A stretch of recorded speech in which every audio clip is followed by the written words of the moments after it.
नमस्कार शेतकरी मित्रांनो, जय सद्गुरू मित्रांनो. पावसाची मस्त रिपरिप चालू आहे. पाऊस सुरू आहे. अत्यंत आनंदाचं वातावरण आहे. त्याच आनंदाच्या वातावरणामध्ये आपण काल सांगितलं होतं की PM किसान सन्मान निधी योजनेचा हप्ता जो आहे तो आपला 18 जुलैला शेतकऱ्यांच्या खात्यामध्ये पडणार आहे.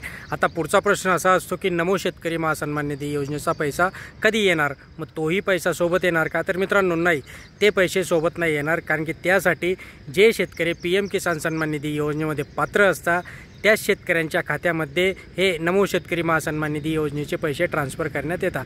आता ज्या शेतकऱ्यांचं फार्मर ID काढलेलं असेल, ज्या शेतकऱ्यांचं KYC झालं आहे, ज्या शेतकऱ्यांच्या खात्यामध्ये ऑलरेडी पैसे येत आहेत, अशा शेतकऱ्यांच्या खात्यामध्ये हे जे काही PM किसान सन्मान निधी योजनेचे पैसे आहेत ते आल्यानंतर लगेचच काही दिवसांनी, म्हणजे जवळपास 15 ते 20 दिवस आपण पकडून चालायचं कमीत कमी. कारण की महाराष्ट्राची जी सध्याची परिस्थिती या सरकारने बनवून ठेवली आहे, इकडचा तिकडचा पैसा हे शेतकऱ्यांसाठी देत नाही आहेत, फक्त दुसऱ्या लाडक्या बहिणी योजनेसाठी पुरवत आहेत.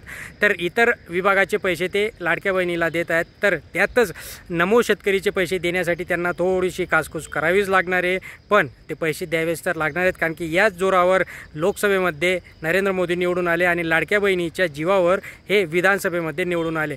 पण हे जे काही पैसे असणारे पैसे 15 ते 20 दिवस आपल्याला लागणारे. मित्रांनो, आय तुम्हाला समजलं असेल की आधी PM किसान सन्मान निधी योजनेचे पैसे येतील आणि मगच नमो शेतकरी महासन्मान निधी योजनेचे 2000 शेतकऱ्यांच्या खात्यामध्ये टाकण्यात येतील. जर तुमचं KYC फार्मर ID काढलं नसेल तर लवकरात लवकर काढून घ्या मित्रांनो, जेणेकरून ऑगस्टच्या पहिल्या हप्त्यापर्यंत हे पैसे आपल्या खात्यामध्ये ट्रान्सफर होतील. चॅनलला सबस्क्राईब करा, लाईक करा. धन्यवाद.